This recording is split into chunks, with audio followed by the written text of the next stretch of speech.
recording.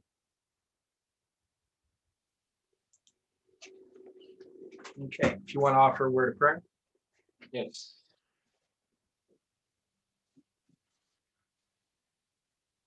Dear Father in heaven, thank you for another opportunity to come together and study your word. Please be with us. Help us to understand the things that you are trying to reveal to us. Help us to understand the remarks, the symbology, the numbers, the dates, the patterns, the symbols. Please give us clarity of thought. Give me also the words to speak. Let the Holy Spirit shine His light upon our hearts. Open our hearts that we are willing, able to see what is good. Bless this meeting, Lord. We thank you in Jesus' name. Amen.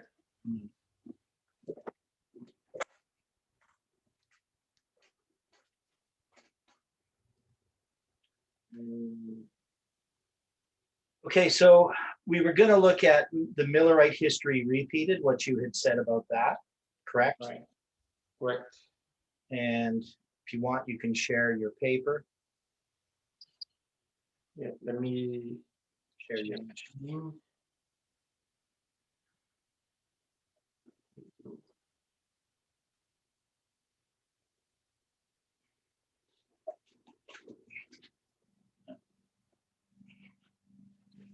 So, yeah, we were talking last week about the possibility of a Sunday law occurring at 9/11. We talked about that. And, I promised to come back to look up some quotes, a few quotes, where it seems to be suggested that the Sunday law will be enforced because of the increasing calamities. I don't know if you remember that, Theodore. Well, yeah, so my study is that we see these because you're going to have a Sunday law in the United States, and that's going to cause national ruin, and that's going to help escalate the Sunday law, especially as it goes to the world. So, because the Sunday law happens in stages. So, yeah, you have a position that it's these calamities that cause the Sunday law to begin with in the first place, which I don't find that support in the spirit of prophecy, and that's not what we've taught from the beginning. But definitely, they do have a part to play in the escalation of the Sunday law, and especially when you get to the plagues as well. It's going to end up with the death decree during the time of the plagues, and so yeah, how that escalates and exactly what happens. I think we've made a lot of assumptions about the Sunday law, and we're trying to understand this better. Yeah. So I looked up a few quotes that may give some information about the sequence of events. Is it okay to briefly address them? Yeah. So some prophecy quotes. Which ones are they? We got here. Can you see that? Yeah. So the first one goes like some southern watchman. It means men in responsible positions will not only ignore and despise the Sabbath themselves, but from the sacred desk will urge upon the people the observance of the first day of the week, leading tradition and custom in behalf of this man-made institution. They will point to calamities on land and sea, to the storms of wind, the floods, the earthquakes, the destruction by fire, as judgments indicating God's displeasure because Sunday is not sacredly observed. Mhm. So to me, it seems to suggest that because of the calamities, increasing calamities on land and sea, that it will be seen as a judgment, as judgments of God. And for that reason, they will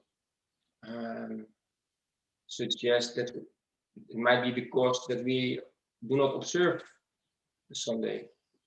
Mhm. Yeah, and we already understand that as as they as we see the Sunday laws beginning to be put into place, you're going to have this more and more reasons why they're going to uh, enforce it more strictly. So Right. so we understand this. Uh, the question is it just that this first Sunday law comes in only after all these calamities? And there are other statements which we could bring into play dealing with the Sunday law. But let's read a few more. What's that? Let's read a few more. Yeah. Not very long. And the next one goes like, it's from LT, I don't know what LT stands for, 29, 1905. Says the work has begun in Washington, D.C., none too soon. It should have been started there 25 years ago. At present, there is a strong agitation in favor of a Sunday law. For the District of Columbia, and our workers are laboring with all their might to present the facts regarding the Bible Sabbath and to prevent the enforcement of a Sunday law. The daily papers are publishing articles on both sides of the question. So I included this quote because it talks about agitation, Mhm. and we uh, we always believe that before a Sunday law will be implemented, there will be first a agitation. Yeah, and that's what we saw in the 90s. There was a strong agitation for Sunday law in the 1990s. But what was there really? Because Oh yeah, like was there really? That's yeah, yes, it was very strongly agitated. You had the but that, majority that was pushing for Sunday laws. Um, it was strongly agitated in the 90s. Now a lot of it was under the guise of anti-abortion as well. So anti-abortion was a big issue, but tied with it was the call for Sunday observance. So that was we didn't large. we didn't really see it. What's that? We didn't really see it in the newspapers or on the news in a sense that Well, nationwide. well, we did in the 90s. Seventh-day Adventists in the 90s saw it. I mean, Jeff documents it quite well in his presentations that he was doing in the 90s. Okay. And Ellen White's talking about being widely agitated in her day. It was also widely agitated in the 1880s as well. She's talking here in that first quote in 1905. I would think that it was even more strongly agitated in the 1990s than even what they saw then. Okay. I would like to see some. Well, if you read Jeff's notebooks, which we're going to go, he documents that. And I knew other people who were documenting what was going on in the 90s as well. Was it front page news? Not very often, but it was still the agitation was going on. All right. These are the last three. Yeah. It reads, while appearing as a great physician who can heal all the maladies, Satan will bring disease and disaster. Until populous cities are reduced to ruin, in exodus by sea and land, in great conflagrations, in fierce tornadoes and hailstorms, in tempests, floods, cyclones, tidal waves, and earthquakes in 1,000 forms. Satan is exercising his power. He sweeps away the ripening harvest, famine and distress follow. He imparts to the air a deadly taint, and thousands perish. And then it says, and then the great deceiver will persuade man to charge other trouble on those whose obedience to God's commandments is a perpetual reproof to transgressors. It will be declared that man offend God by the violation of Sunday, that this sin has brought calamities which will not cease until Sunday observance shall be strictly enforced. Okay. So, So where would you put this statement in time? sorry? Because you got Satan appearing as a great physician. So would you Yeah. put it as Satan's personation of Christ? Yeah, I wonder what this would mean. We know that he will appear as Okay. Christ. So if this Is is, yeah, so if this is Satan's personation of Christ, where do you place that in the lines? I'm not sure if this is the impersonation of Christ, because we see him in stages, right? We say first he will come as a physician, and then after he will come as an impersonation of Christ.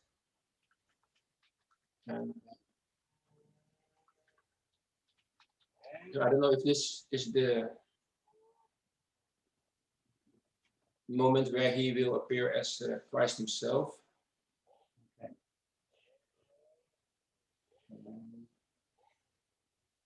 Yeah, so I mean, that's one of the questions I would have. So Yeah. we know that the Sunday law is progressive. If this is talking about Satan's personation of Christ when he appears as a great physician, Mhm. because she uses that description dealing with his personal deception when he comes pretending to be Christ. Yeah. That would be after the close of probation. Yeah, but I underlined these words like Sunday observance shall be strictly enforced. Right. What do we understand by this? How do we? Well, we know that the Sunday law is progressive. So the first Sunday laws are not universal in the first place. You're going to have Sunday laws in the United States. So we know that when it's going to be strictly enforced, that's going to be with the death decree. And so that's after the close of probation. I Right. was thinking the Sunday law, the Sunday observance, it being strictly enforced. It means, like it says in the next quote, just the Right. implementation of laws. I mean, if you read the next quote, it says Satan puts his interpretation upon events, and they think as he would have them.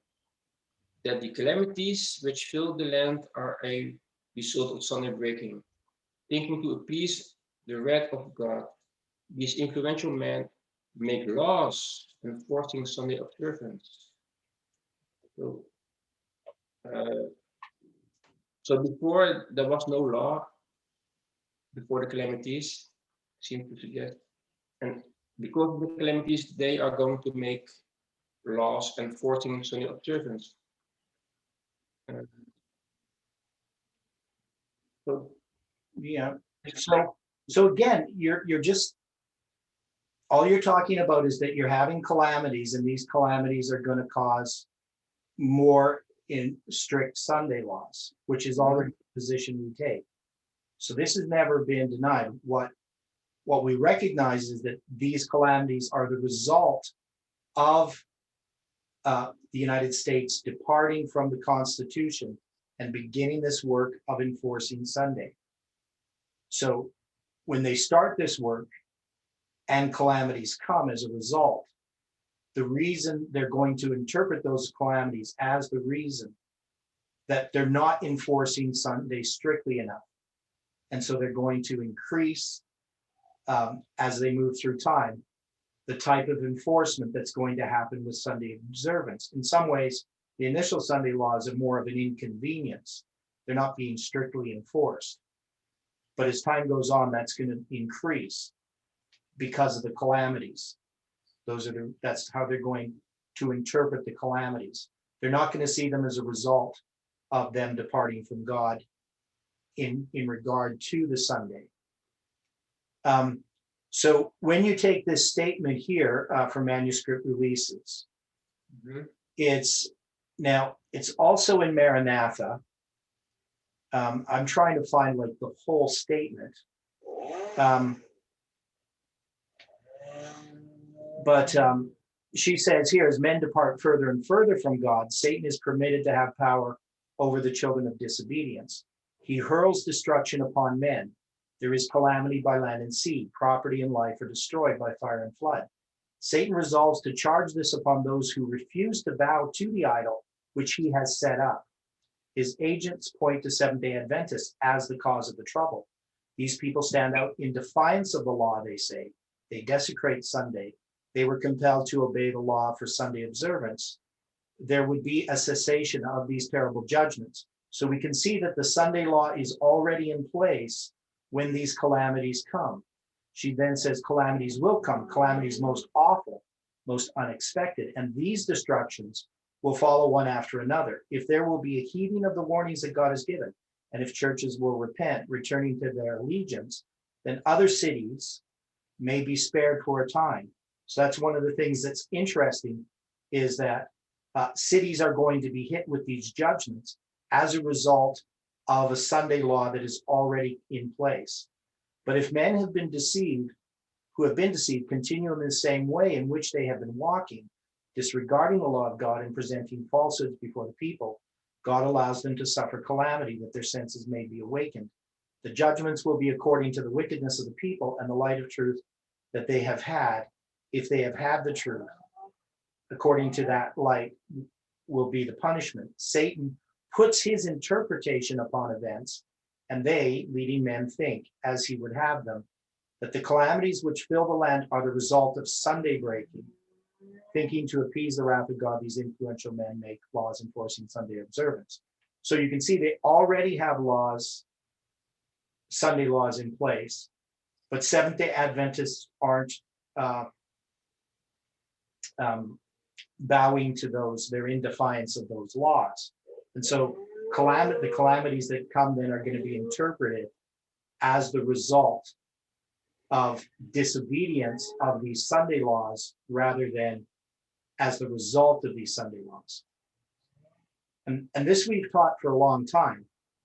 So this is not something new. To me, this would be pretty standard Adventist understanding of how the Sunday laws come about, based upon the statements in the spirit of prophecy. So we already know that, yes, Sunday laws are going to come as a result of these calamities. So keep going. Yeah, so the last quote, it says, laws enforcing the observance of Sunday as the Sabbath will bring about a national apostasy. So will bring about the national apostasy from the principles of republicanism. And I think she's referring to the Constitution, right? Yeah. Upon which the government has been founded. The religion of the papacy will be accepted by the rulers, and the law of God will be made for it. So I'm trying to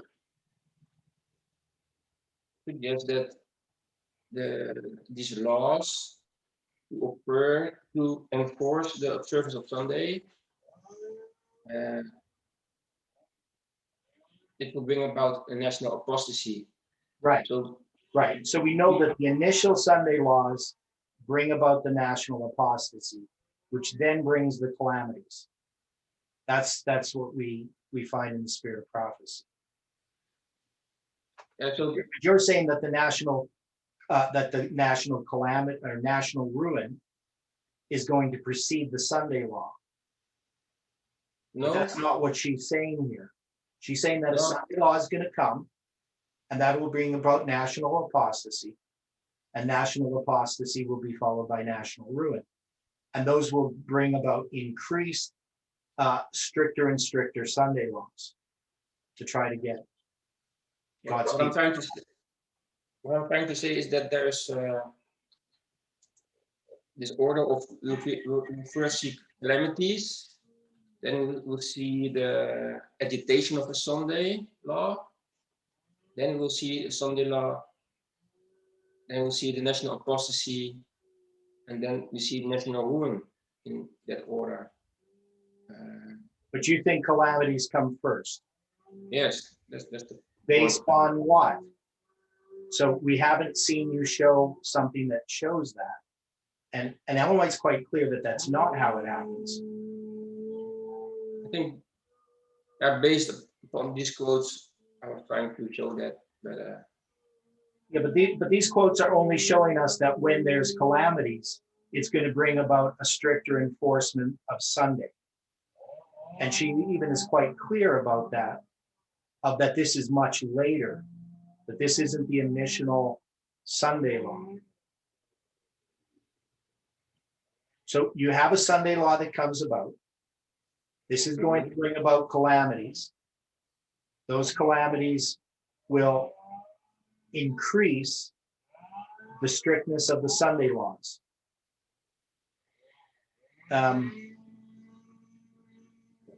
Like here's Review and Herald, December 18th, 1888.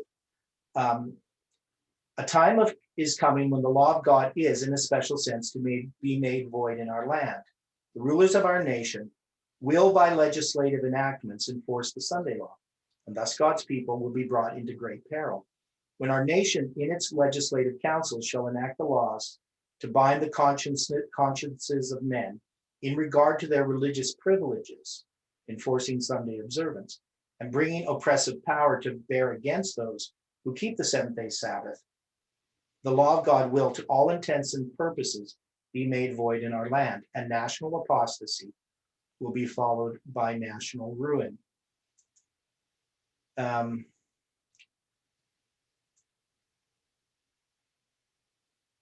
right. And Yeah. I believe that the national ruin that will follow after national apostasy is the surrendering of its sovereignty to the United Nations. The United States has more or less ceased to exist as an independent country.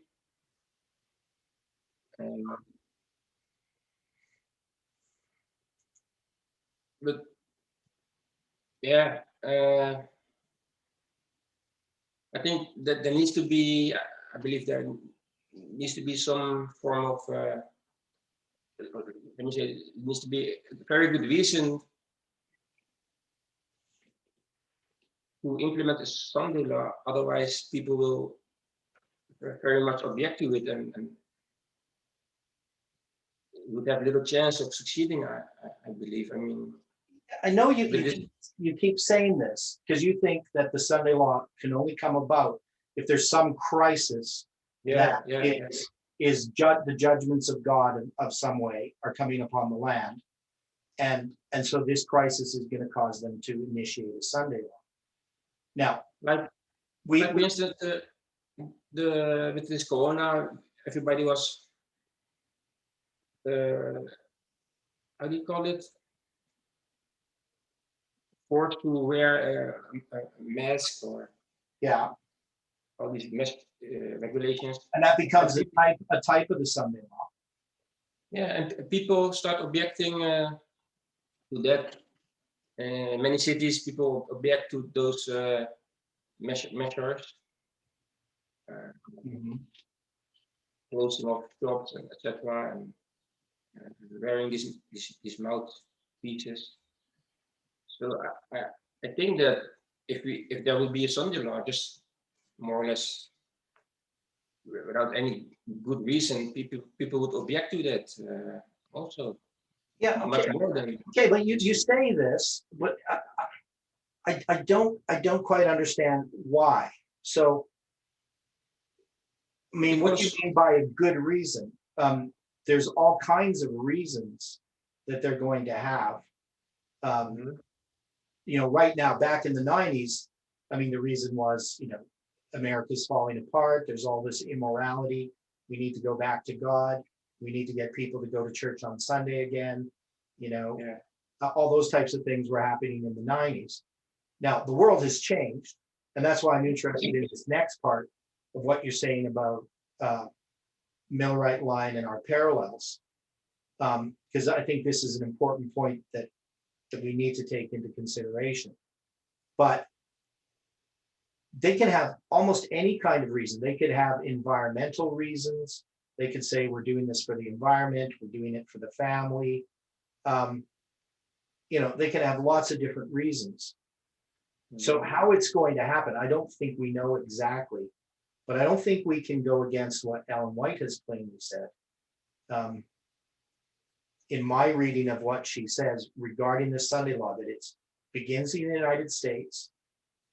When you have this Sunday law and it's being agitated, and you have Sunday laws start to be enforced, there's going to be God's judgments that come upon the land.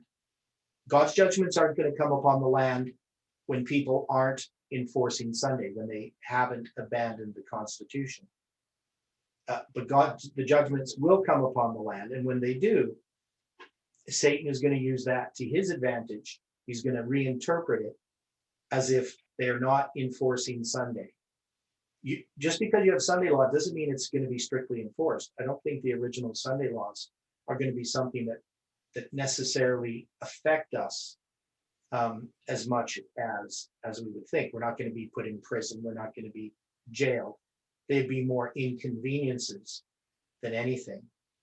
But what's going to bring that about? I think the interesting thing is what's happening right now in the United States that shows how that can come about without the judgments coming from God first. Those have to be a response to the Sunday law, not the cause of the Sunday law. yeah. Okay, but okay, let's leave it at that. Yeah, okay. Final thing, I mean, so you are saying we don't need the calamities first? No, when we've never taught that we needed the calamities first. We've always taught that the Sunday law comes and then the calamities. We've never taught that the calamities come and then the Sunday law. But it just seems strange to me that, okay, let's say that there will be a Sunday law sometime, and then calamities start to increase, right? Yeah, and then that's going to be interpreted by Satan and his agents that we're not bringing about. We need to have stricter Sunday laws instead of causing for them to return to God and to realize that the Sunday laws are the problem. They're going to see the problem is the ones who aren't obeying the Sunday laws, because initially we're not going to obey those Sunday laws.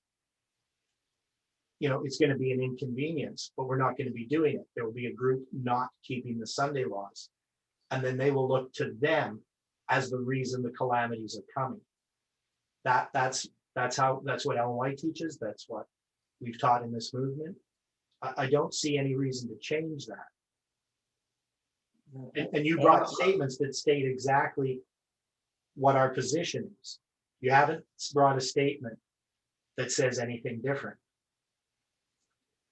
Yeah, I was trying to show that it is because of the calamities in the first place that will call for Sunday.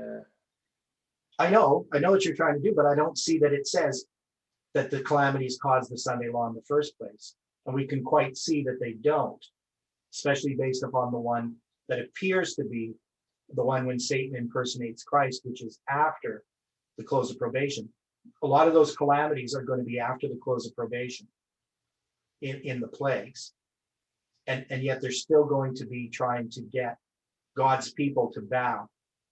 And that's why the death decree comes about during the sixth plague.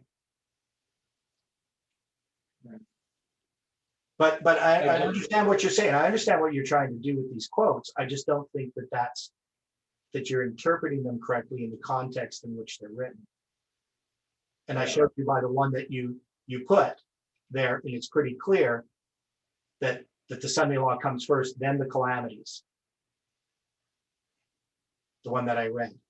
You took the part where it talks about the Sunday law coming in response to calamities, but the Sunday law begins first, then the calamities, then the Sunday law becomes more strictly enforced. So, it just seems strange to me that, okay, we have a Sunday law. If I would be the one to make this Sunday law, for instance, and then suddenly I see calamities increase, it seems strange to me that I would blame some people that do not keep Sunday law. well, but that's what she says. Read the statement again. As men depart further and further from God, Satan is permitted to have power over the children of disobedience. He hurls destruction upon men, right? There is calamity by land and sea. Property and life are destroyed by fire and flood. Satan resolves to charge this upon those who refuse to bow to the idol which he has set up. His agents point to Seventh-day Adventists as the cause of the trouble. These people stand out in defiance of law, they say. They desecrate Sunday. Were they compelled to obey the law for Sunday observance, there would be a cessation of these terrible judgments. So in order for this to come about, you can't say that they stand out in defiance of law, because most people aren't observing Sunday right now, right? Like nobody's observing Sunday. Why would you single out the Seventh-day Adventists? So that means that there has to be a law set in place that everyone else is observing, but Seventh-day Adventists aren't. You understand what I'm saying? So you wouldn't be able to single them out. You would just say, well, nobody's keeping Sunday, right? So you have to have had a Sunday law in the first place. And the context of this is after the Sunday laws have already begun, that you get these calamities. Yeah, what I'm trying to understand is, so we have a Sunday law. Yeah. And then suddenly things get worse. Right. That's what happened. Then I would think it would be better to have no Sunday law at all, because it seems to be because of the Sunday law that things get worse. Okay, except that Satan puts his interpretation upon events, and they, the leading men, think, as he would have them, that the calamities which fill the land are the result of Sunday breaking. Thinking to appease the wrath of God, these influential men make laws enforcing Sunday observance. So, I mean, we know nobody's keeping Sunday right now. You wouldn't be able to single these people out. So when these calamities are happening, and you have a Sunday law in place, but you have a group that's not following it, they're, instead of saying maybe our Sunday laws are the problem, they're going to say the problem is the ones who aren't following the Sunday law. And those are the people which are Seventh-day Adventists. Everyone else is really going to go along with the Sunday law. But once you get that Sunday law in place and you have the calamities happening, then you have this next interpretation of those events, which is going to start to bring Sunday law to be strictly enforced. Because initially, the Sunday laws are not going to be strictly enforced. Not obeying them is going to be an inconvenience. It's not going to be a life and death matter. Most of the world will just go along with it, just like they did with the masks. But there will be a group that isn't going to go along with it. That's going to be what here is called Seventh-day Adventist. So I understand what you're saying, but the initial Sunday law has to be in place for this to make any sense. But it's not a major Sunday law. It's not a death decree. It's not, it's not initially, it's not even going to affect our Sabbath keeping when the first Sunday laws come. Yeah, I understand. Right. So part of this stricter Sunday laws is not just about the Sunday itself. It's ultimately going to be about putting pressure up on those that are keeping the Sabbath. So it's not going to be some huge Sunday law that people are going to have a problem with. People are going to go along with the Sunday law. It's going to fit. The media is going to promote it. The governments are going to promote it. It's going to be for some good, but there's going to be people who aren't going to conform. That's the way that we've always understood it. And I don't see that these statements that you've taken tell us anything different. Yeah, I agree with a lot. I just believe that it takes a crisis to get to the point. But well, it could take imaginary crises. I mean, we did see, obviously we have the environmental crisis as such, but we just had a pandemic. Yeah, exactly. And in some ways that did bring about a call, some places in Canada, stores were closed on Sunday. Exactly. Yeah. Because, and so I think that this is part of what's going to happen, that there's going to be a call for Sunday observance that isn't necessarily going to be as, it's not going to be the strict Sunday law. It's going to be something that everybody's going to accept and see as good. That's the way that we've always understood it. In the 90s, what we saw is that there was this call by the moral majority, to have family time and family values. It was extremely popular, this idea that we need to go back to the way things were. And that's how people saw Trump, what he was going to do when he says, I'm going to make America great again. Most people believed he was going to try to go back to the past, when stores were closed on Sunday and people went to church on Sunday and so forth. Of course, that never happened. Now, that's why I want to get into this next part of what you have, because I think it's pretty important. Okay, so you need to trying to what are you trying to find? This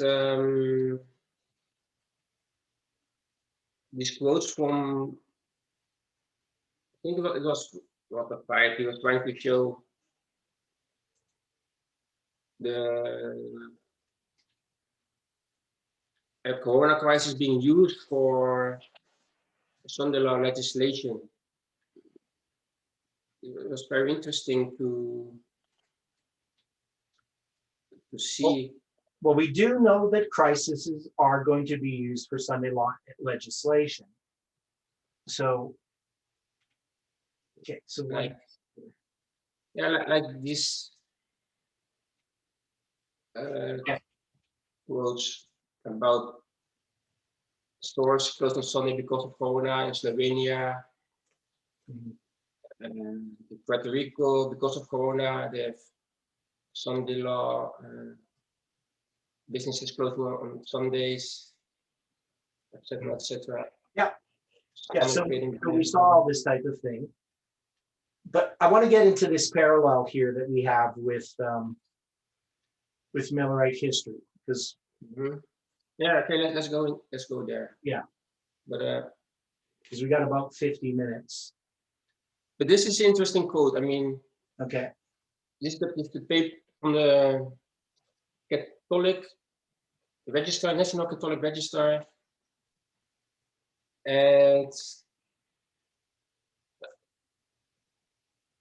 it reads, have we sometimes failed to honor the Lord by keeping the Lord's Day? So it's talking about the coronavirus. Have we treated Sundays just like any other day, as a time to go shopping, get work done, and pursue our own agenda, instead of taking time to deepen our relationship with Jesus and relax with family and friends? In the Old Testament, God decreed that Judah would go into exile for a time corresponding to all the Sabbaths that they had broken, until the land had retrieved its lost Sabbaths. So it's using the coronavirus pandemic to promote Sunday rest. Pope Francis, I think, said this in a prayer service. Mhm. March 27th. Yeah, interesting date. Yeah. But yeah, so it's quite convenient then this coronavirus can be used in this way then to promote. So, yeah, but I don't think it's coincidence, but yeah, it's Yeah. But the whole point that you're making is you're saying that in the 90s, that a Sunday law wasn't imminent, which we believe it was, and that the attack that happened at 9/11 changed the picture of what was going to happen, and it delayed that initial Sunday law that was going to happen in the United States. That's the position that we've taken. Now you're saying that actually without 9/11 we couldn't have had a Sunday law, right? Right, which I disagree. I don't think you need 9/11 for a Sunday law to come about. But of course, hindsight's 50-50 to see how things would have unfolded if it hadn't been for 9/11. It's hard to say. But we do know that the reasons initially for the Sunday law aren't because of the tragedies that are happening in the land, the judgments of God, because judgments of God are not going to fall until after the Sunday law. That's pretty clear in the spirit of prophecy. Now, God gives us warnings about things that can happen. So we do have, natural and disasters increase and so forth. But these are not the judgments of God that she's talking about, the calamities that are of a surprising nature that are going to come after the Sunday law is enacted. And that's going to escalate the strictness of that enforcement of that Sunday law. But now when we get to our history, the parallel with Millerite history, which is where we need to go. All right, let's go there. Yeah. Is Millerite history repeated?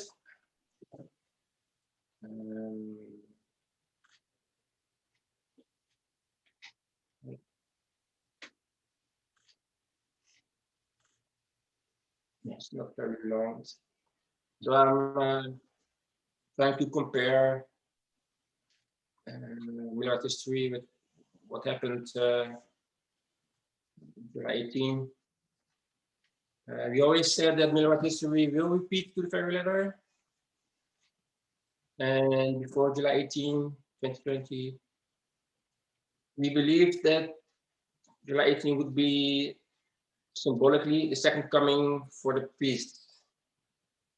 And we lined up this waymark with October 22nd, 1844, which the Millerites believed to be the second coming, right? So, so far so good. So according to this logic, we should expect to see the same thing happening on July 18, 2020 as on October 22nd, 1844. We should see some similar characteristics. And indeed, just like the Millerites, we did not see our prophecy come to pass in the way that we expected. We did not see anything happen, and great was the disappointment. Just as was the case with the Millerites. And many turned against the July 18 prophecy. We saw FFA turning its back on the July 18 prophecy. And we saw the Omega movement, but that was before, of course, before July 18. But anyway, many turned against the July 18 prophecy, similar to what happened in Millerite history. But despite the lack of official evidence, we know and believe that October 22nd was a valid date. That Christ moved to the most holy place. And according to our logic, we may assume that the same goes for July 18, 2020, that it was indeed a valid date. but we didn't see anything happen. Mm. We also know that the October 22nd, 1844 was a test. It served as a test. The disappointment was meant to be. And similarly, we may assume then that also July 18 would have served as a test, just like in Miller history, that it was meant to filter out those that had joined for the wrong reason, that had joined our movement for the wrong reason, that had a lack of faith and failed to recognize his voice. So,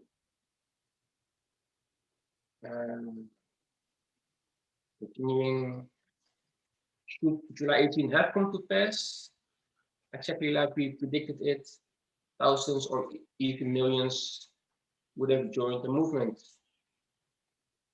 And many undoubtedly would have joined for the wrong reasons, just as was the case in Millerite history when over 200,000 people joined the Millerites after the prediction of Josiah Litch came to pass on August 11, 1840. But after the great disappointment, only 50 of those 200,000 people remained. And we have seen a similar thing happening in our movement, when today only a very few people are left that dare to stand for the validity of the July 18 prophecy. But then we saw FFA are moving away from our prophecy, and before that, we all believed this prophecy, July 18 prophecy, but after the disappointment, many left the movement, or how do you say it? They gave up the July 18 prophecy. They saw that something from Satan, and they thought it was necessary to go back to before July 18, but still that didn't improve the situation. It resulted in a total abandoning of the FFA eventually. So there must have been some other reason then why, what went wrong. Anyway, continuing, the Millerites had no physical evidence to support their claim that Christ went to the most holy place on October 22nd, 1844. And some claim even that the vision of Chaim Edson was just made up to deal with the disappointment. And similarly, we too have no physical evidence to support our July 18 prophecy. And us claiming that the natural visions were conditional can of course be considered as just an excuse to deal with our disappointments. And with no visible evidence, the Millerites just had the prophecies and the word of God to rely on. Similarly, in our case, we have the July 18 study with the patterns, dates, symbols, and structures from the word of God and Millerite history that we need to recognize as the voice of Pamonai. We believe that July 18, 2020 was indeed a valid date. So in the end, it comes down to common sense, discernment, especially faith, just as was the case with Millerites and as it was with Abraham when he had to sacrifice Isaac. And thou shalt not kill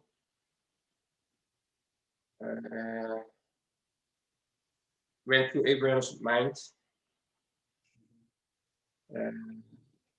concerning the Millerites.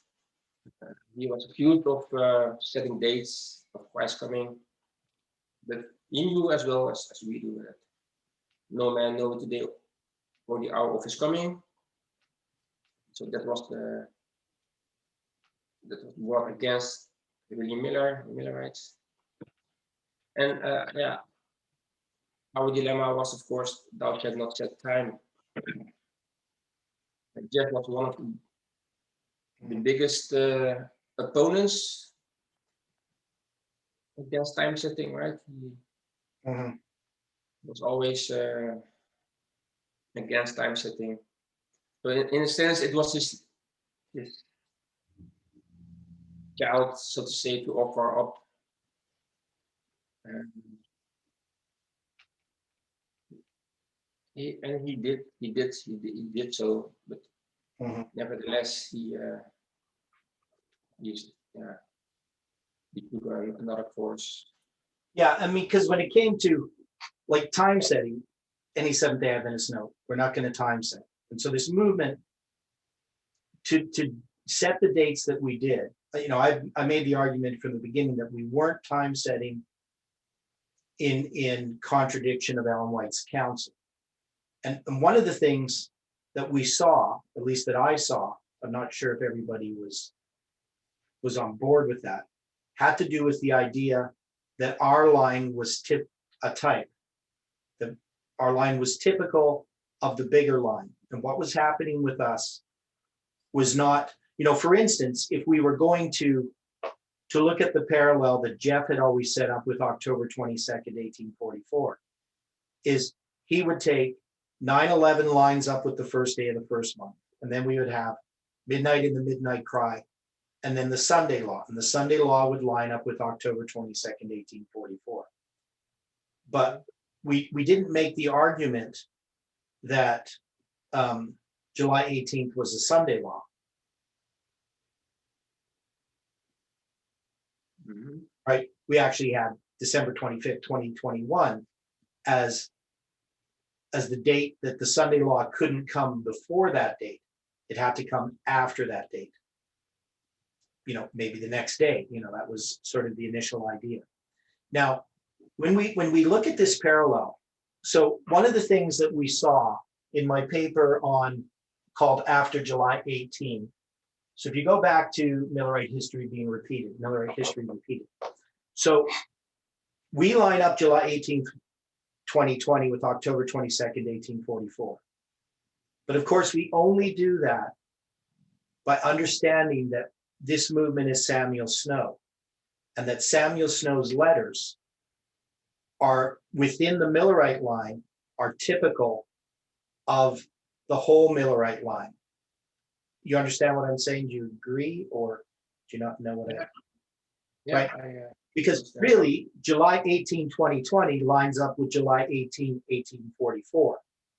I mean, in reality, if we're gonna really line up Millerite history with our line, we're gonna say we really lined up with Samuel Snow's prediction before midnight letter, right? Because that's 3 days before midnight. It's the prediction before midnight, and so we're gonna look at that 3 days as symbolic in Millerite history. And now, but we know also that July 18th, 1844 lines up with October 22nd, 1844, because it's a typical line within a bigger line.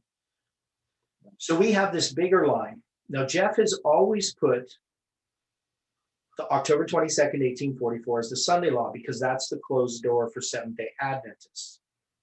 And this first part here, where it says, we have always said that Millerite history will repeat to the very letter. I've always thought was a mistake, because the only thing that Ellen White says is that the parable of the 10 virgins has been fulfilled and will be fulfilled to the very letter. She never says Millerite history will repeat to the very letter. Now, it's a fine distinction, but the distinction is that she describes the going forth of the virgins as the first angel's message, and the tarrying time as the period of the second angel's message. So the part that's going to be repeated in our history to the very letter has to do with the first and second angel's messages. And we know that the second angel's message then arrives at 9/11. But within that message, we have this movement. And this movement is like Samuel Snow. He's preparing a message that then is going to be given at Boston and Exeter. And that's what this movement is doing right now. It's preparing a message that's going to be given at Boston and Exeter. And that's going to be midnight, the midnight cry. The Sunday law, in this case, will be the Sunday law,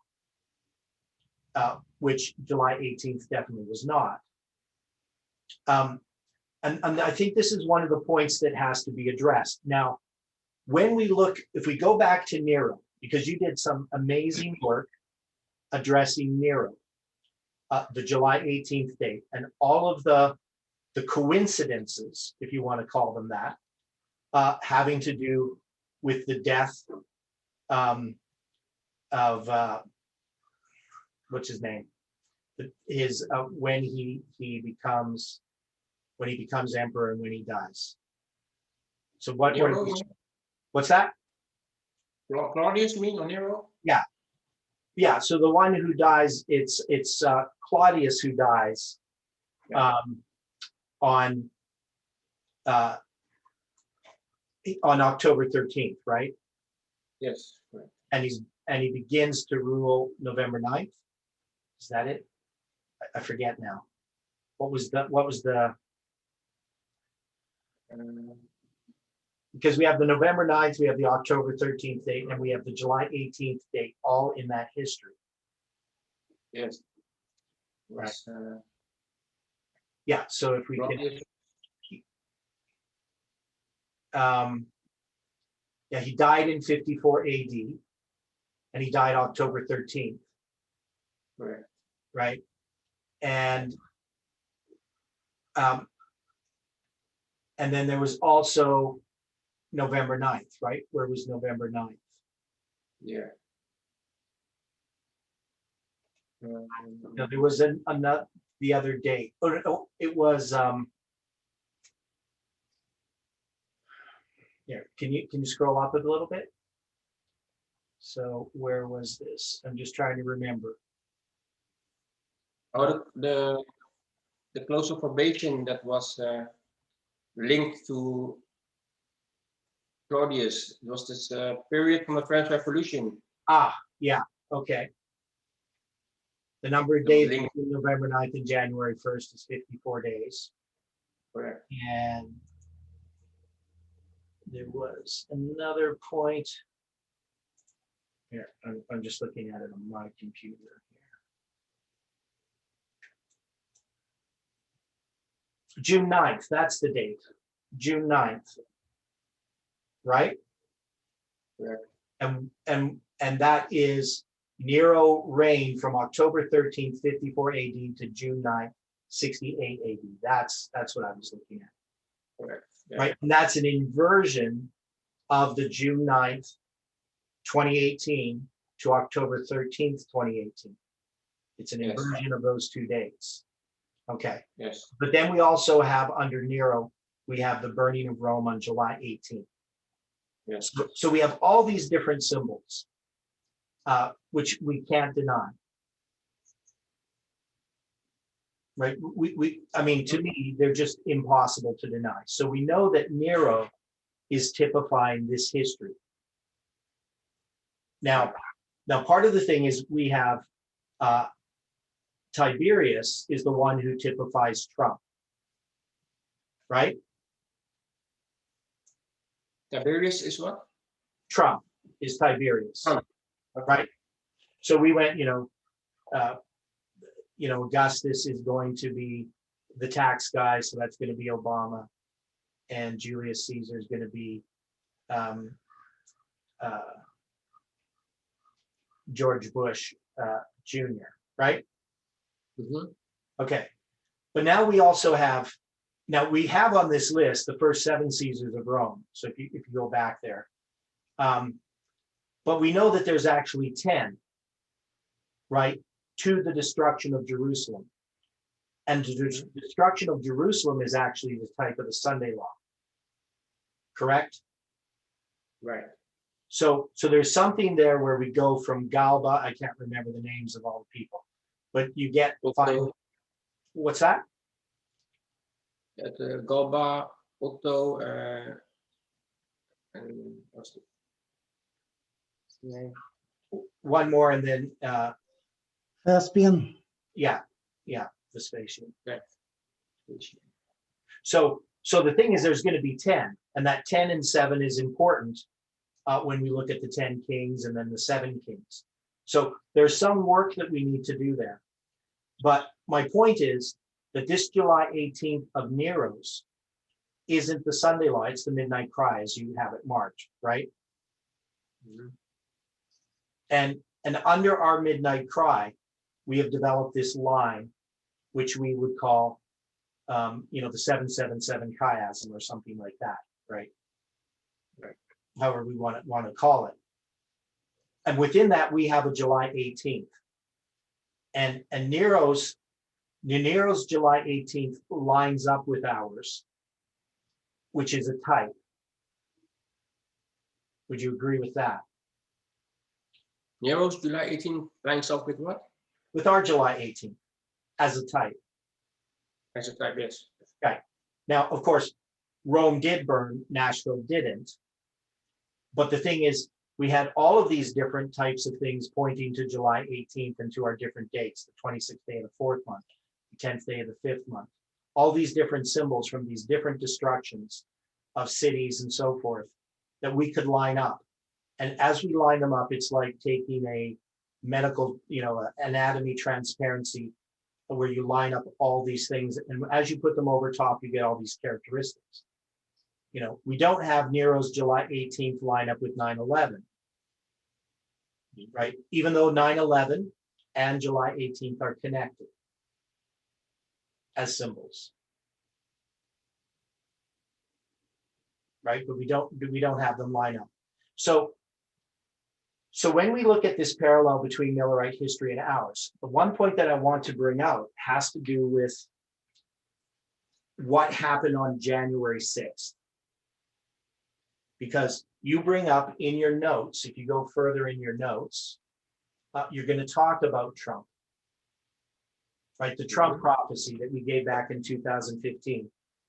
And you say, despite Biden now being president, I still believe Trump will ultimately be the one stirring up the people against the realm of Grecia, which I understand to be the globalists, perhaps resulting in a civil war in the USA. Now, we already have a civil war in the USA.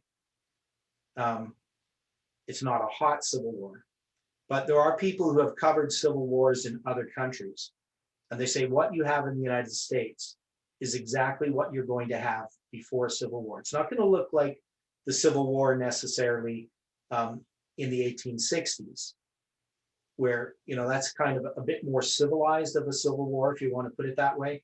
That is, it's governments. Often civil wars are not governments fighting against each other, which it was in the United States history. The governments of the South fighting against the governments of the North. Sometimes civil wars are just complete uprisings, the governments against the people, or the army against the government, things like that. So with this Trump prophecy, what is it that you see? Why are you making the statement that it's going to be Trump again? Because we do know that Trump represents something. Would you say that the King of the South won the battle on January 6th against the King of the North? That is, the Democrats being the King of the South and the Republicans being the King of the North? Would you agree with that? Or would you have any thoughts on that? No, I don't really have any thoughts on that. But I take it from Daniel 11, verse 2, right? Okay, so in Daniel 11, verse 2, Trump stirs up all against the realm of Grecia. Now, does Xerxes win? No, he doesn't, right? So this was one of the problems that we had, is that Jeff initially, he was saying, well, the next thing that comes to play is Alexander the Great, and Trump is going to be Alexander the Great. He's going to be the head of the UN. But when we looked at the history, we could see Xerxes, which is Trump, which is Tiberius. you know, he's gonna, as Xerxes, he's gonna stir up all against the realm of Grecia, against the globalists. And we can say that he did. He's already done that, Mhm. but he's gonna lose that battle. Right? Because he lost that Yeah. battle. Right? That battle was lost on January 6th. Because Okay. on January 6th, that's it for Trump. Before that, maybe there's hope, but what happened at the Capitol building, that's going to put an end to Trump ever being able to do anything about getting back into power at that time. So now we have the globalists in charge of the United States, and you would agree with that. Mhm. Okay. So So you what do you think, see, how do you see Trump coming back in? And what's your reason for Trump himself coming back in? yeah, on, in a way, I was also thinking that perhaps the Capitol Hill, how do you call it? Well, we call it the siege of Washington, D.C. Yeah, the speech of Washington could have been a fulfillment of this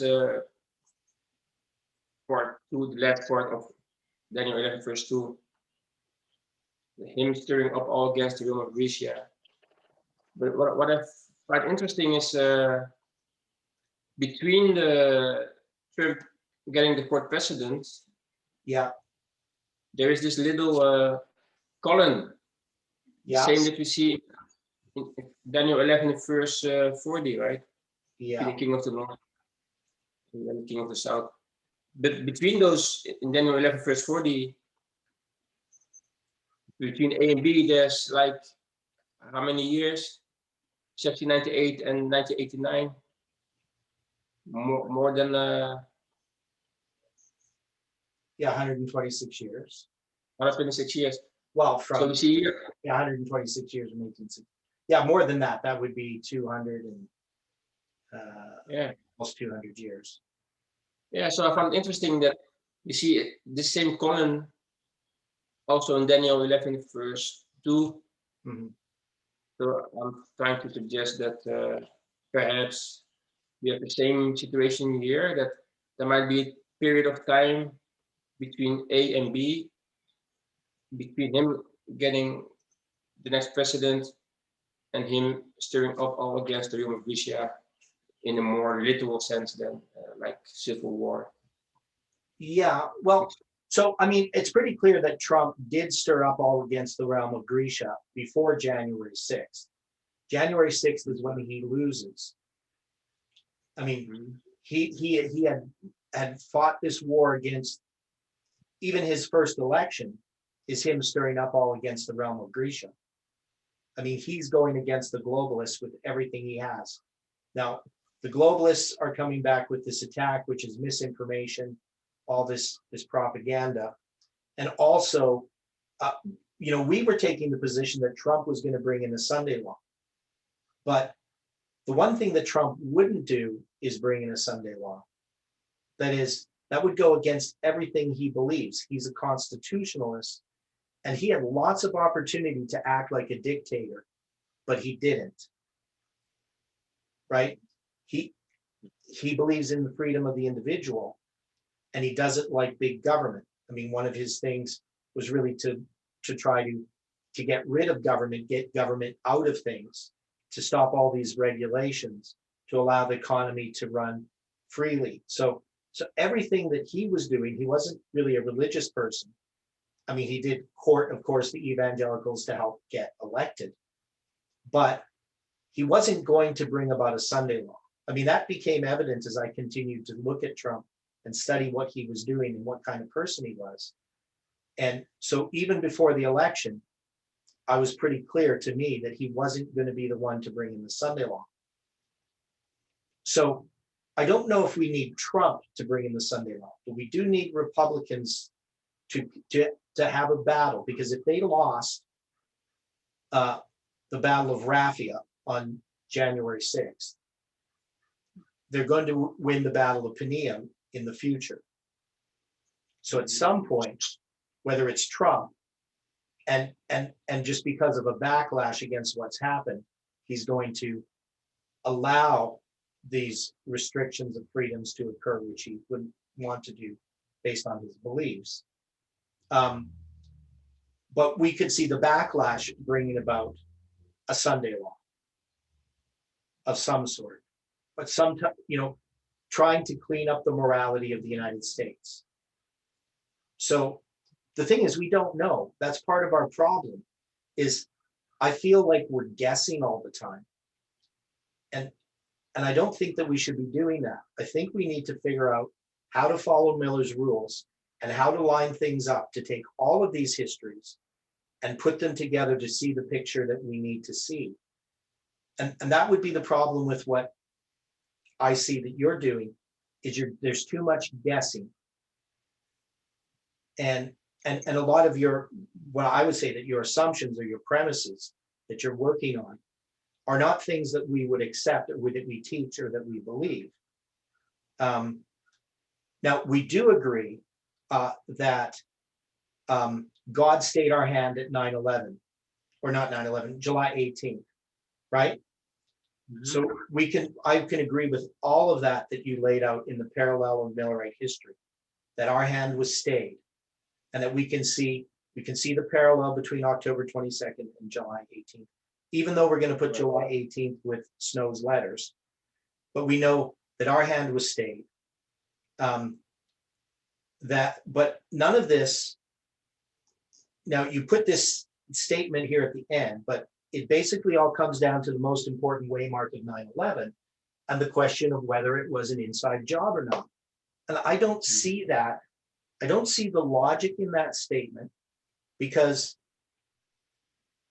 we know 9/11 was not an inside job, but you try to put that it is, and our position is that it's not. It's not an inside job. That destroys 9/11. It goes against the foundation that has been laid down by this movement. It's something that Jeff tolerated, but never believed. And I'm not really, I'm not in a position to say anything about it. I mean, I don't have any authority, but I personally don't tolerate it. I think it undoes our message when we make 9/11 an inside job. And I don't see that it ties in with what you're saying. That is, 9/11 is not July 18th. And we have all these other lines. We have lots of other lines that give us additional information that we have to consider. So the reason I believe that the hand was stayed was because of the parallel that we're studying and looking into right now, which has to do with Jonah. So you brought up Abraham, but you also brought up this conditional aspect, which Jeff had brought up. He brought up Jonah and Abraham, both as examples of our July 18th prediction. Right. And in doing so, he had already set the ground for us to understand that if July 18th doesn't occur, it's because it was conditional, and also God would have stayed our hand. So there would have been no reason for somebody to say, well, because July 18, 2020 failed, then that means we failed. And yet many people in the movement took that position. We know we have to present that message, and we did so faithfully. I don't think that it was a red flag, what they call a false flag event that was somehow withheld. That doesn't actually fit in prophetically. For me, I haven't seen, there's no evidence it's a false flag. Could it be that the government, being warned about what was going to happen on July 18th, was able to stop it? That's even possible, because we know there were people connected with the government high up, with the military, and the military was aware of our prediction. And it is possible that they may have been able to stop that. We just don't know, because they're not going to tell us everything that they do, especially something like that.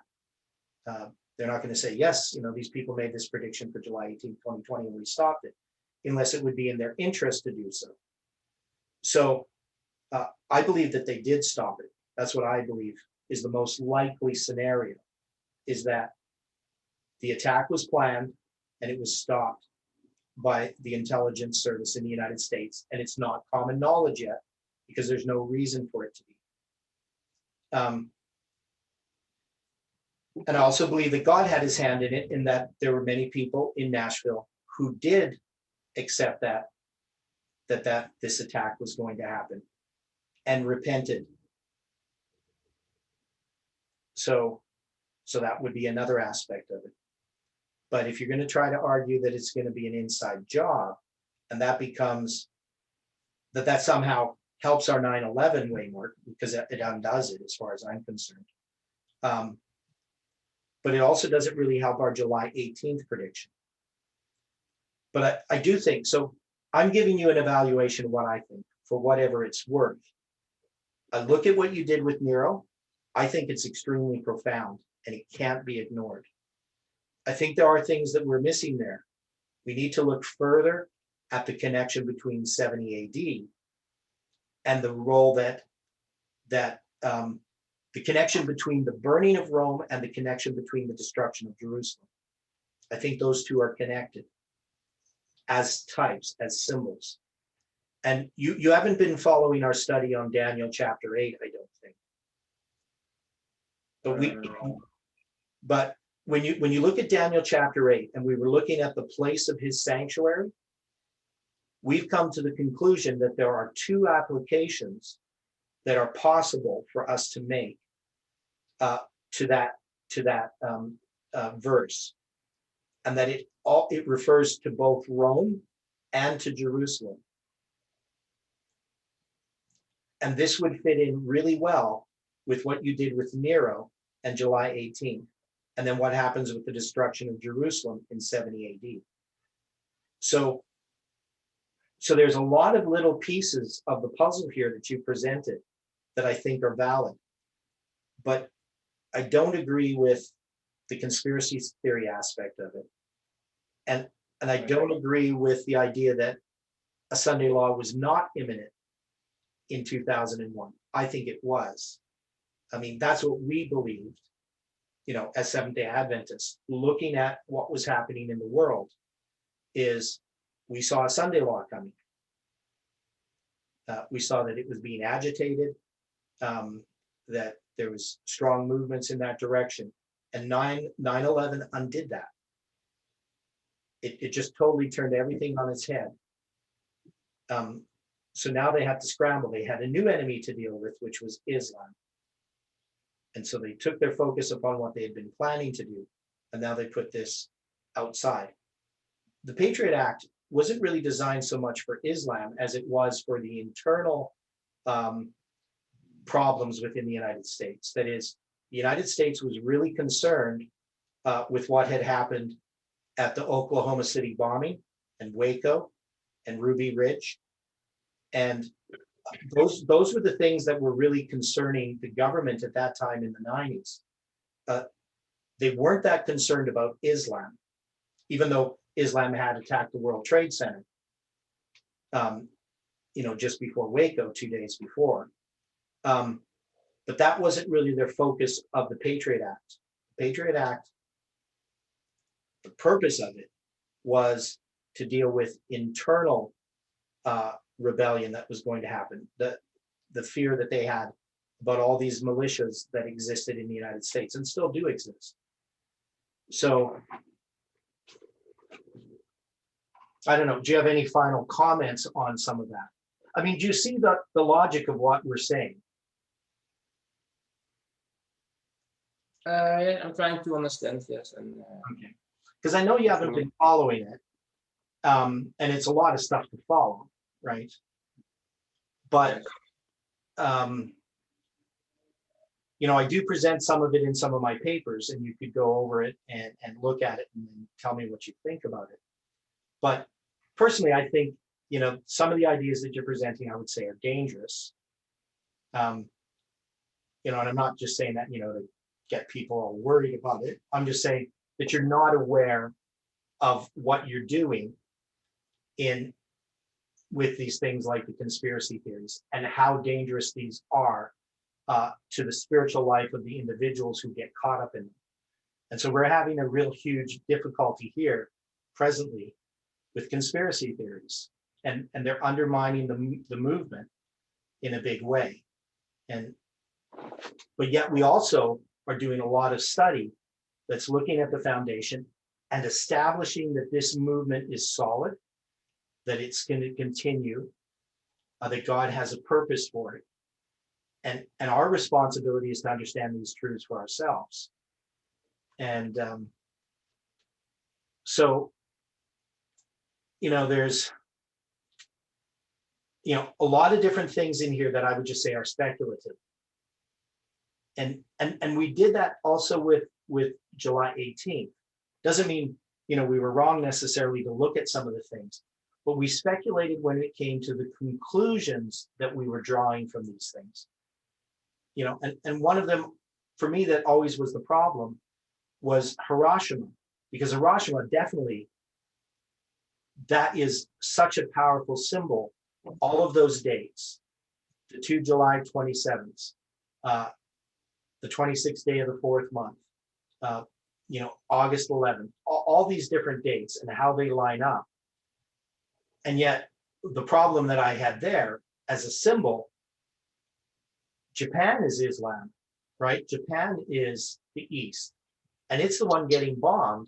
It's not, so now we could look at it as, well, this is kind of like a mirror, judgments, the United States attacked Hiroshima and Nagasaki. So Nashville and maybe, San Francisco are going to be God's, justice that comes upon the United States or something, which comes from Islam. So we could have looked at it that way. But the only thing is, for me, it was guessing. And I don't like guessing at anything. I don't like speculation. I want to have something that's really, really solid. And in order to be solid, this movement has to come together under Miller's rules and systematically, prayerfully and carefully establish these lines, what our message is going to be. And, I don't think that what you presented here is going to be our message. It's not going to be connected with conspiracy theories. That's my concern. But yet I really appreciate all this research that you did. But I do think you need to take a look at what we're doing, even if it's, you can't watch all the videos, but you need to spend an organized amount of time every day looking at these things, studying them, and trying to sort out what it is we're saying. And when I say we, well, there's lots of different voices in their movement. There isn't some organized leadership that has the authority to say, you should be able to teach this or you shouldn't be able to teach that, right? I think everybody needs to be heard, and everyone has to make their own individual decision on these points.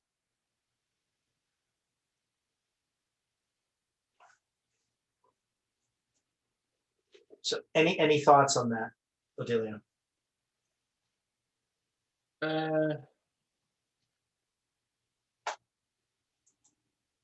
Well, we've talked about lots of things. Yeah. But yeah, I finished with the 9/11 quote, because this whole document doesn't make any sense if 9/11 was not a conspiracy. Yeah, but I'm saying it does. I think it makes more sense. I don't think it makes sense if it's a conspiracy. I wonder how you come to that conclusion. That's the thing that puzzles me. Yeah, because you're saying if it's an inside job and it was a conspiracy, that makes this study make sense. And I think it doesn't make sense.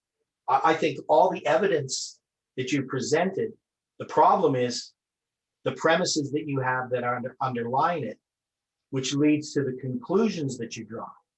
Some of your premises are correct, some aren't. But if you're going to say that it had to have been an inside job for this to make sense, I would disagree, because I can make sense of what you presented much better in the context of what we have discovered in our understanding of the daily and Daniel chapter 8, and also our understanding of Samuel Snow's letters, our understanding of the timeline of what's happening in the United States. It makes much more sense by disregarding the conspiracy theories. Yeah, I have to just other way around it. Makes Yeah. more sense. But Well, you said, no, but you're starting with these premises that I don't agree with. That's why it makes sense. If you start with those premises and accept everything along the way, yeah, then I guess it would make sense. But these premises, we can show that they're not correct. You know, but just for how do you call it? For as how do you call it? Just theoretically, let's say, and I know you don't believe 9/11 was an inside job, but suppose it was, just for discussion's sake, if it was an inside job, would it have a big impact on what we believe so far? yeah, it would undermine what we believe so far. Now Dwight did a good presentation dealing with that, of why it undermines our message. You know, And because we know that this was not the United States doing this to themselves. This was something that happened to them as a judgment to stop the Sunday law, which was Islam. That's what we teach. And this was actually taught before 9/11 as well. I don't know if you know what Jeff said before 9/11 regarding Islam and the coming Sunday law back in, it would have been the year 2000, so about a year before 9/11. But that's been the position of the movement. The role of Islam and what happened at 9/11, I think, is instrumental for this movement to recognize its foundation and the truth that we're building upon. And if we say it's an inside job, that just undoes our whole movement. So I can't even just, I mean, yes, if it's an inside job, there would be ramifications, but it would mean that we were wrong in almost everything. That would be another message. That wouldn't be Jeff's message. It would say that his foundation that he laid was wrong, and the conclusions that we drew about it afterwards were wrong. And that Islam has nothing to do with this. But yet we also, you're using all these symbols of Islam as if 9/11 is Islam. Right? So I don't think that you can have it both ways. You can't have it as an inside job, the United States just doing a false flag. It doesn't fit anything that we've taught. That's why Jeff was against it. Now, the way he tried to get around it, because he knew that pretty much most of the people who were following this movement were conspiracy theorists. And he said, well, the only thing I can do is if I can make it that at least they will keep following the movement and just kind of appease them by saying, well, let's just accept that it's a restraint of Islam, then he could retain those people in the movement. But he didn't like it. He didn't like the inside job conspiracy theory because he didn't believe it. He tried to teach against it without doing it overtly. He would look at testimonies, 9 testimonies, page 11, and read that section. And he would say, you know, it's God's hand that caused those buildings to fall. And if it's an inside job, it's not God's hand. If it's Islam, it is God's hand. You see, right? Because Islam is God's hand, but an inside job can't be God's hand. But I mean, the temple in Jerusalem in 538 was destroyed by Babylon, right? In 586, it was destroyed by Babylon. Sorry, 78 586. Yeah, sorry. Yeah, and 78 was destroyed by Rome. Yeah, but 586, God also said to Ezekiel, "I will take away the pride of your." What was it? The pride of your Take power. away- Basically, it's the pride of your power. It's the same thing that's talked about it's the exact same phrase in Leviticus 26, verse 18. Or And 9. he said, It's exactly the same Hebrew phrase. Yeah. the pride of your eyes, he said. I will take away the pride of your eyes. Talking about the temple. Yeah, it's actually the same phrase in Hebrew, is what I'm saying. Yeah, but God said, I will take away the pride of your eyes. But it was Babylon that destroyed the temple. Right. So Babylon is the instrument that God used. Islam is also God's instrument. But if you do it to yourself, that's not God doing it. You understand what I'm saying? If you have 9/11 as an inside job, that's not God's judgment against the United States. That's just a trick the United States is playing, right? I see it like United States being also the glorious land, New York being the financial capital city of the world, and Babylon is something outside of the United States. Babylon is Rome, modern Rome. Well, in this case, it's Islam that's outside of the United States. But from a conspiracy point of view, I see it as Babylon being the one that destroyed the World Trade Centers. But if it's the United States doing it to itself, no, not the United States. It's not even a catastrophe. It's just a deception of the United States. It's just them playing a game so that they could somehow bring in the Patriot Act. So it's not Babylon bringing a judgment against the United States. It's not even a judgment at all, because it's just them doing it to themselves. It's a false flag event. That's not a judgment. It has to be a judgment, and it has to be Islam if we accept the foundation that was laid down prior to 9/11. Because that foundation allowed us to understand 9/11 correctly.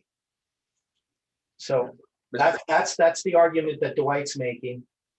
I agree with his argument.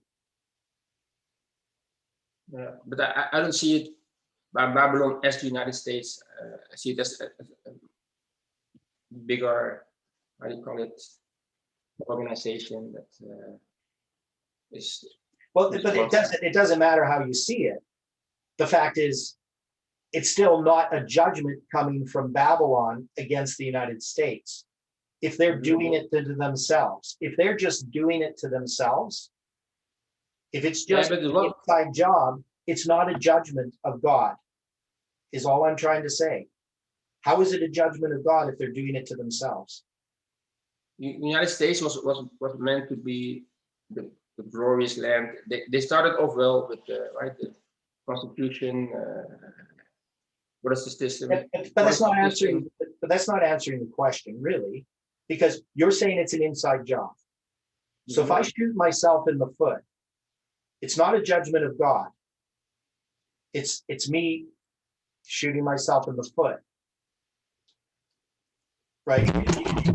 You understand what I'm saying? Yeah. Anyway, we're going to have to close. So I thank you for all that you presented. I want you to continue to try to study this out. And we can continue this discussion through emails if you want. But for now, we're going to just, I really do appreciate what you've done. So I'm not trying to discourage you in any way. I just don't think I don't think you're considering everything, and I don't agree with your conclusions. But you're allowed to have them. And I think that they need to be examined. So. And I agree. What's that? I want to say, I want to agree with what you were saying about not tolerating the idea of 9/11 being inside job, and I think you shouldn't tolerate it in the sense that I think it's It has to be addressed, yeah, resolved, right? right. We can't just let this thing slide and just continue to have people holding different views regarding 9/11. Because if this movement's going to be united, it's definitely going to have to be united on 9/11. Right. And Dwight is making a case that this movement has to be united by December 25th, 2021. So by this year, by the end of this year, this movement has to know its mission. It has to know its message.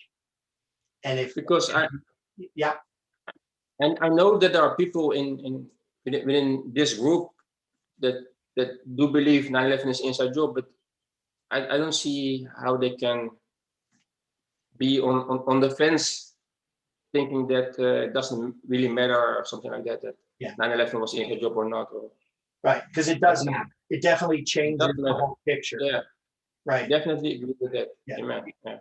It's not just an incidental point. It is Exactly. fundamental. If it's an inside job, that's going to give us a completely different message than if it's not. And that we Amen. agreed upon. Okay. So Amen. you want to close with prayer? Yes. Okay.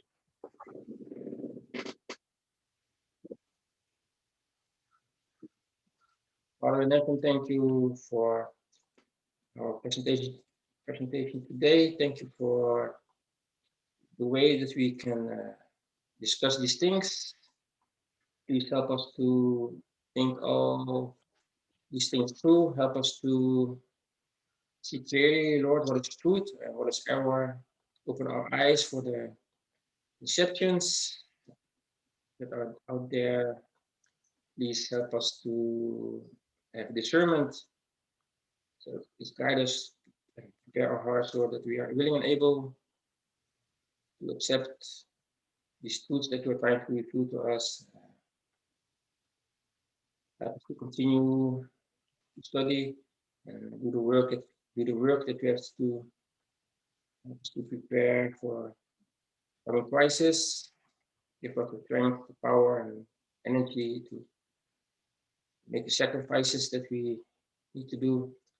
We thank you, Lord, and yes, all these things in Jesus' name, amen. Amen.